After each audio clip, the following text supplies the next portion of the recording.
বাগদা বিধানসভার উপনির্বাচনে তৃণমূল প্রার্থী মধুপর্ণা ঠাকুরের সমর্থনে আয়োজিত পদযাত্রায় সঙ্গ দিলেন রাজ্য যুব তৃণমূল নেত্রী তথা যাদবপুরের তৃণমূল সাংসদ সায়নী ঘোষ।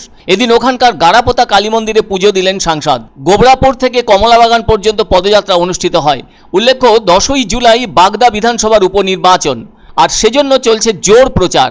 এদিকে শনিবার পদযাত্রা শেষে সাংবাদিকদের মুখোমুখি হয়ে সাংসদ সায়নী ঘোষ জানান, মমতা বন্দ্যোপাধ্যায়কে সমর্থন করতে এখানকার সাধারণ মানুষের কাছে আবেদন জানালেন। আর দলের পক্ষ থেকে বাগদার যে প্রার্থী তিনি যেমন ফ্রেশ তেমনি ইয়াং, আর মানুষ চায় নতুনদের জায়গা করে দিতে।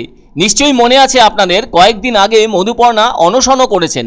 তাই গাড়াপোতা কালী মন্দিরে পুজো দিয়ে মায়ের কাছে কামনা করলাম আগামী দিনে ওর রাজনৈতিক পথ চলা যেন সুমসৃণ হয়। মধুপর্ণার রাজনীতিতে আসা প্রসঙ্গে উৎসাহিত করতে সায়নী ঘোষ বলেন, তিনি অভিনয় থেকেই রাজনীতিতে এসেছেন। এদিকে বাগদা কেন্দ্রে লোকসভার নিরিখে পিছিয়ে আছে তৃণমূল কংগ্রেস।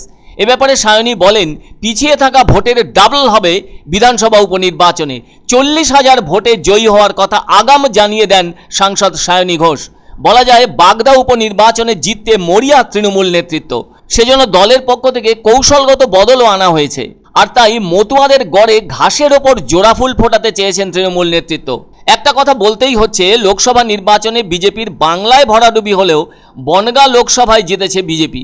কেন্দ্রীয় প্রতিমন্ত্রী শান্তনু ঠাকুর ওই আসনে ৭৫,৮৫২ ভোটে তৃণমূল প্রার্থী বিশ্বজিৎ দাসকে হারিয়ে জয়ী হয়েছেন, যার মধ্যে এই বাগদা বিধানসভায় ২০,৬১৪টি ভোট পেয়ে এগিয়েছিল বিজেপি। আর তাই বিধানসভা উপনির্বাচনে ওই ব্যবধান টপকে জয়ের জন্যই লড়ছে তৃণমূল। অবশ্য বনগাঁ লোকসভার ফলাফল বিশ্লেষণ করে দেখেছে, ওই এলাকার ভোটারদের মধ্যে বনগাঁ ঠাকুরবাড়ির প্রভাব যথেষ্ট। সেটা বোঝা গেছে তৃণমূল প্রার্থী বিশ্বজিৎ দাস 7টি বিধানসভার মধ্যে 6টিতেই পরাজিত হওয়ায়। সেজন্য এবারের বাগদা উপনির্বাচনে প্রয়াত বীণাপানি দেবীর নাতনি এবং প্রয়াত তৃণমূল সাংসদ কপিল কৃষ্ণ ঠাকুরের ছোট মেয়ে মধুপর্ণাকে প্রার্থী করেছে তৃণমূল।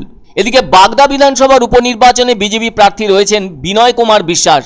ইনি মতুয়া হলেও ঠাকুরবাড়ির সঙ্গে তার কোনো সম্পর্কই নেই বলে জানা গেছে। ফলে সেই সুবিধে পেয়ে যেতে পারেন তৃণমূল প্রার্থী মধুপর্ণা ঠাকুর। এছাড়াও এই কেন্দ্রে ফরওয়ার্ড ব্লকের প্রার্থী হয়েছেন গৌরাদিত্য বিশ্বাস, আছেন কংগ্রেস প্রার্থী অশোক কুমার হালদার।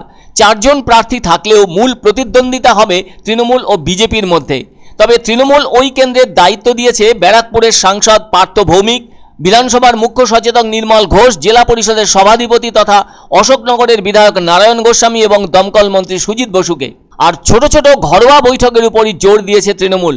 তাই কোনোভাবেই বড় সভা সমাবেশ, রোড শো, মিছিল এসব হয়নি এবং হবেও না। প্রার্থী মধুপর্ণা ঠাকুরের মা মমতাবালা ঠাকুর রাজ্যসভার সাংসদ, তাকেও আলাদাভাবে প্রচার করার দায়িত্ব পালন করতে হচ্ছে দলের নির্দেশে। আর যা প্রচার তা তো হয়েই গিয়েছে, এখন তো বলা যায় প্রচারের শেষ লগ্ন এসেই গেছে। তাই ছোট ছোট মিটিংয়ের উপর গুরুত্ব আরোপ করা হয়েছে। এখন দেখার সাংসদ সায়নী ঘোষের 40,000 ভোটের ব্যবধানে জয়ী হবার কমিটমেন্ট শেষটায় কোথায় এসে দাঁড়ায়। মমতা ব্যানার্জির জন্য সমর্থন। ক্যান্ডিডেট অত্যন্ত ইয়াং, ফ্রেশ। মানুষ সবসময় চায় যে নতুন যারা মুখ আছে তারা রাজনীতির ময়দানে উঠে আসুক। বৃহৎ অনশন করেছে এতটুকু বয়সে। শুরু থেকেই আমরা এটাই মায়ের কাছে এসেছি। আজকে ঠাকুরমশাইকেও বলেছি যে আশীর্বাদ করুন, যাতে আগামী দিন ওর যে রাজনৈতিক পথ চলা যে শুরু হলো সেটা সুমসৃণ হয়।